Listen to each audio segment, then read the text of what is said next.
The scent of rain and rotting leaves was a constant shroud, clinging to the thin fabric of his coat. Elias pressed a hand to the small, hard curve of his belly, a gesture that had become as instinctual as breathing. 3 months.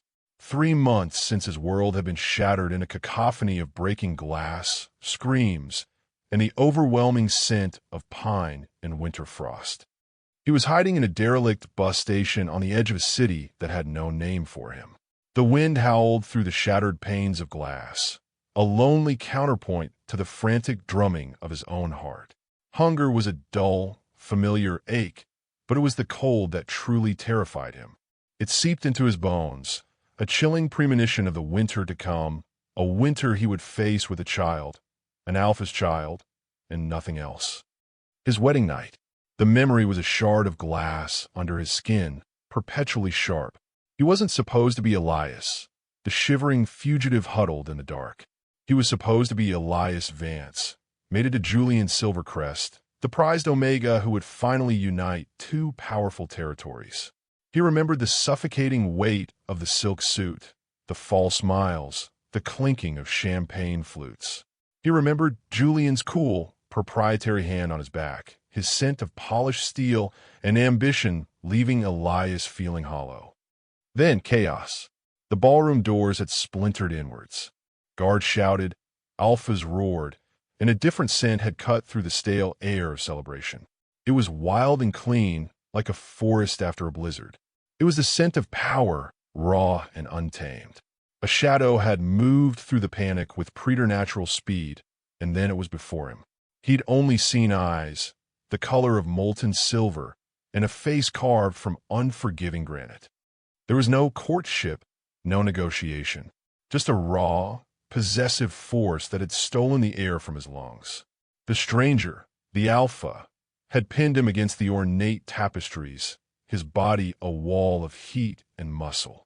Julian and his guards were a world away, a tableau of shock and fury. Elias had felt the press of teeth against his neck, a searing, incandescent pain that was also, horrifyingly, a kind of homecoming.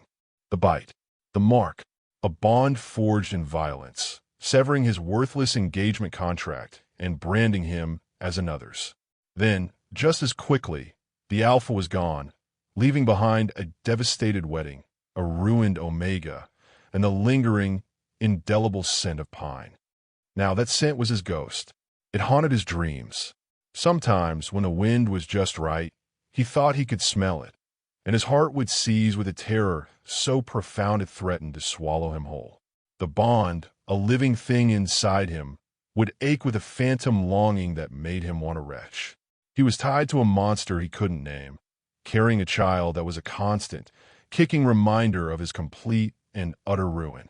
He was alone, utterly, terrifyingly alone.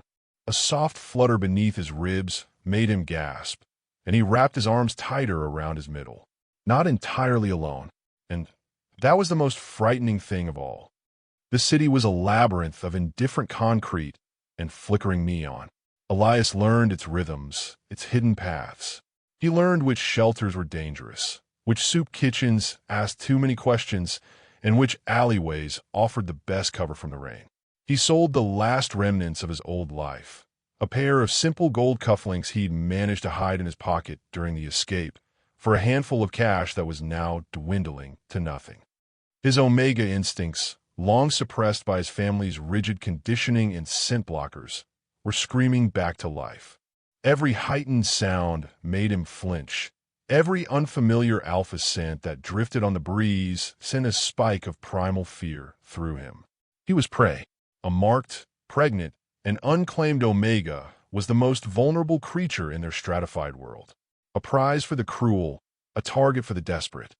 One evening, huddled in the recessed doorway of a closed bookstore, he saw them. 2 men in dark, impeccably tailored suits, their posture military straight. They didn't look like city cops. They moved with the predatory grace of pack enforcers. Their eyes scanned the crowds, methodical and cold. Elias recognized the silver wolf crest embroidered on their collars. The silver crests. Julian's men. Ice flooded his veins. They were hunting him. Of course, they were. He wasn't just a runaway fiancé. He was a walking, breathing insult to the Silvercrest name.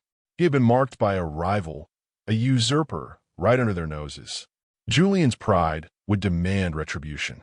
His father, a man who viewed Elias as little more than a beautifully packaged treaty, would have already disowned him.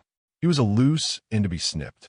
Elias shrank back into the shadows, pulling the thin hood of his jacket over his head, praying the grimy brick would swallow him whole. One of the men paused, his head tilting as if catching a scent on the wind. Elias's heart hammered against his ribs. He'd been so careful, washing with harsh public restroom soap, staying downwind, but the pregnancy was changing his scent, making it richer, sweeter, more noticeable. The enforcer's gaze swept over his doorway, lingering for a terrifying second before moving on. Elias didn't breathe until they had turned the corner and disappeared. He waited, counting to 500, his body trembling uncontrollably. He couldn't stay here. He had to run again. He pushed himself to his feet, his joints aching with cold and exhaustion. Every instinct screamed at him to find a den, a safe place to hide, but there was nowhere. The city was a cage, and the hunters were closing in. He clutched the last of his money in his pocket, enough for a bus ticket to somewhere, anywhere.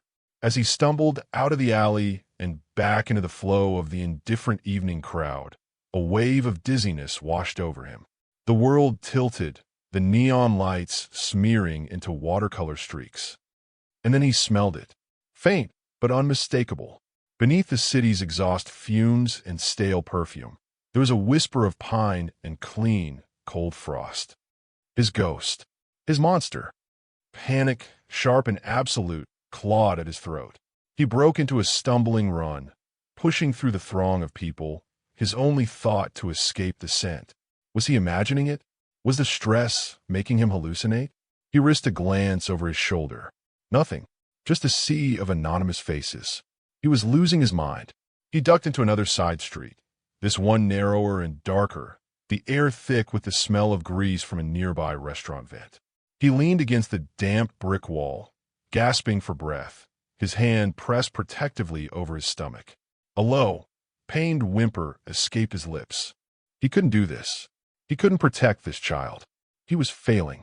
You shouldn't run in your condition. The voice was low, a deep baritone that vibrated through the very stones at his back. It was calm, controlled, and utterly terrifying. Elias froze, his blood turning to slush. He didn't have to turn around. The scent, no longer a faint whisper but a suffocating presence, enveloped him. Pine frost, ozone, alpha. Slowly, as if moving through water, he turned. He was there, the alpha from his wedding night. Leaning against the opposite wall of the narrow alley, cloaked in shadows, he was larger than Elias remembered, a formidable silhouette of broad shoulders and lean power. The faint glow from the street cast his face in planes of light and dark, highlighting the sharp line of his jaw and the severe cut of his mouth. And his eyes, those same molten silver eyes, were fixed on Elias, holding an expression that was not cruel, not angry, but something far more complex, something that looked unervingly like hunger and regret. Cale watched the Omega. For weeks, he had followed a scent that was fading, a ghost on the wind. He'd tracked him from the opulent prison of the Silvercrest estate, through forgotten towns and transient motels, to the grimy heart of this city. Every day, the trail grew colder, and a primal desperation Cale hadn't felt in years had begun to set in. He had almost lost him. Then, tonight, the scent had bloomed anew. Stronger, sweeter, with an underlying note of milk and new life that made Cale's wolf claw at the inside of his chest. Pregnant. Our mate is pregnant. He saw the Silvercrest enforcer's moments before Elias did. He'd watched, his body coiled and ready to strike, as they'd nearly found him. The relief that washed through him when they passed was so potent it left him lightheaded. He had to get to him. Now. Seeing him up close again was a physical blow. The Omega was too thin, his face pale and etched with exhaustion. The fine suit he'd worn was gone, replaced by worn, ill-fitting clothes. He was shivering not just from the cold but from fear. Fear of the hunters. Fear of him. The sight of that terror, which Kale himself had caused, was a shard of ice in his gut. He had replayed that night 1,000 times in his mind. The chaos was a calculated necessity. The marking, an act of brutal, desperate preservation. He'd had no time for explanations, no chance for gentleness. He'd had to claim him, to sever the Silver Crest tie so completely that it could never be reforged. He had branded him to save him, but the Omega couldn't know that. To him, Kale was a monster who had destroyed his life, and now he was carrying that monster's child. "Stay away from me," Elias whispered, his voice trembling but laced with a surprising thread of steel. He flattened himself against the wall, trying to make himself smaller. One hand remained protectively over his belly. The gesture sent a wave of fierce, possessive instinct through Kale. "Mine." Kale pushed off the wall, raising his hands slowly, palms out, in a universal gesture of peace that felt utterly inadequate. "I'm not going to hurt you, Elias." Hearing his name on the Alpha's lips was a violation. "How do you know my name?" Elias spat, his fear momentarily eclipsed by anger. "I know everything about you," Kale said, his voice quiet, intense. He took a single, deliberate step forward. The alley seemed to shrink, the air growing thick and heavy. "I know you were sold to the Silvercrest in a deal to cover your family's debts. I know Julian planned to use your recessive gene to strengthen his bloodline and then set you aside. I know they would have killed you once you gave him the heir he wanted." Elias stared, his mind reeling. These were whispers, ugly secrets he had tried to ignore, thoughts he'd buried deep beneath the duty he'd been conditioned to accept. To hear them spoken so plainly, so certainly, by the very man who had ruined him, was disorienting. "You're lying." "Am I?" Kale took another step. He was closer now, close enough for Elias to see the flecks of gray in his silver eyes, the faint scar that cut through his left eyebrow. He was no longer just a shadow. He was a man, solid and real. Why else would they be hunting you so relentlessly? It's not about honor. It's about securing their asset, or eliminating the evidence of their failed plan. Every word struck a chord of terrible truth. The cold calculation in Julian's eyes, the dismissive way his father had spoken of the union. It all clicked into place. He hadn't been a bridegroom. He had been breeding stock. The thought was so vile it made him nauseous. But that didn't change what this alpha had done. "So you decided to ruin me instead?" Elias's voice cracked. "You assaulted me. You forced this bond on me. You left me to fend for myself, hunted and pregnant." A flicker of raw pain crossed Kale's face. "There was no time," he said, his voice dropping to a rough growl. "Taking you that night would have meant open war. I had to break the contract. I had to mark you to put you beyond their claim. I have been searching for you every moment since." He was only a few feet away now. The power rolling off him was immense, a physical pressure against Elias's skin. The bond between them, dormant and aching for so long, flared to life at their proximity. It was a dizzying pull in his gut, a hum beneath his skin that recognized its other half. He hated it. He hated how his body betrayed him, craving the source of its trauma. "What?" Elias demanded, his voice barely a whisper. "Why me?" Kale's silver eyes locked onto his, and in their depths, Elias saw a century of loneliness and a fierce, unwavering certainty. "Because you were never meant to be theirs," he said, his voice raw with an emotion Elias couldn't name. "You were meant to be mine." The words hung in the air, audacious and absolute. Elias felt the ground shift beneath his feet. This wasn't the narrative he had clung to for 3 months, the story of a random, monstrous attack. This was something else, something more deliberate, more personal, and in some ways, far more terrifying. "You're insane," Elias breathed, shaking his head. It was too much. The lies of his old life, the violence of his new one. "I'm the alpha of the Blackwood Pack," Kale stated, not as a threat, but as a fact. The Blackwoods, the Silvercrest's oldest and most bitter rivals. A pack known for its reclusiveness and its fierce adherence to older, wilder traditions. It explained everything and nothing at all. "My feud with the Silvercrests is ancient. But my reason for taking you is not about them. Not entirely. He reached out, his movements slow, giving Elias ample time to pull away. His fingers brushed against Elias's cheek, his touch surprisingly gentle. A jolt, like lightning, shot through Elias, straight to the core of the bond. His breath hitched. Cale's thumbs stroked his skin, his expression unreadable. "Your scent," Cale murmured, his eyes closing for a fraction of a second. "Chamomile and stone after a rain. I've been dreaming of it for years." The confession was so intimate, so unexpected, it shattered the last of Elias's defenses. He stared at the formidable Alpha, this creature of violence and shadow, who spoke of dreams and scents with the reverence of a poet. The dichotomy was dizzying. From the end of the alley, a sharp whistle cut through the night. Footsteps followed, heavy and purposeful. Julian's men. Cale's entire demeanor shifted in an instant. The gentleness vanished, replaced by a lethal stillness.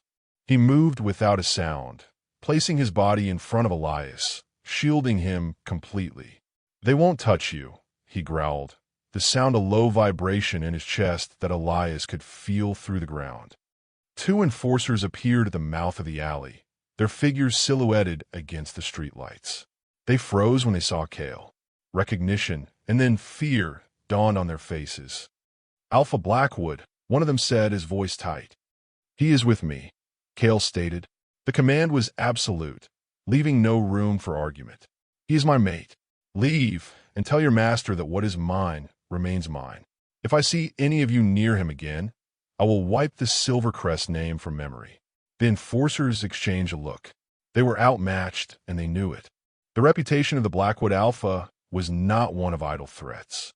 With a curt, resentful nod, they backed away and disappeared into the night. The alley was silent again, save for the sound of Elias's ragged breathing.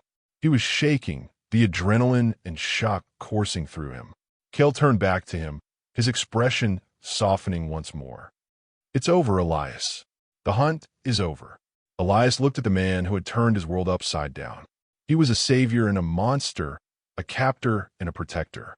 Nothing was simple, nothing was clear, but as Cale's gaze dropped to the swell of his stomach, a fierce, undeniable protectiveness radiating from him, Elias felt a flicker of something he hadn't allowed himself to feel in months.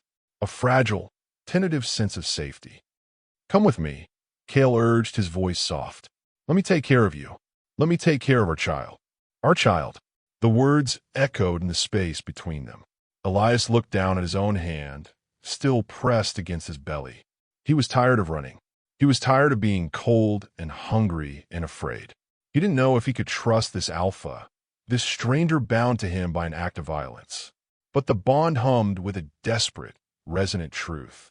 And when he looked into Cale's silver eyes, he saw not a monster, but a reflection of his own desperate loneliness and the promise of a place to finally call home. Wordlessly, he nodded. A wave of profound relief washed over Cale's features. He held out his hand. After a moment of hesitation that felt like a lifetime, Elias took it. His fingers were cold, but Cale's grasp was warm and strong, engulfing his completely. It wasn't a cage. For the first time, it felt like an anchor. Together, they walked out of the alley, leaving the shadows behind and stepping into the uncertain light of a shared future.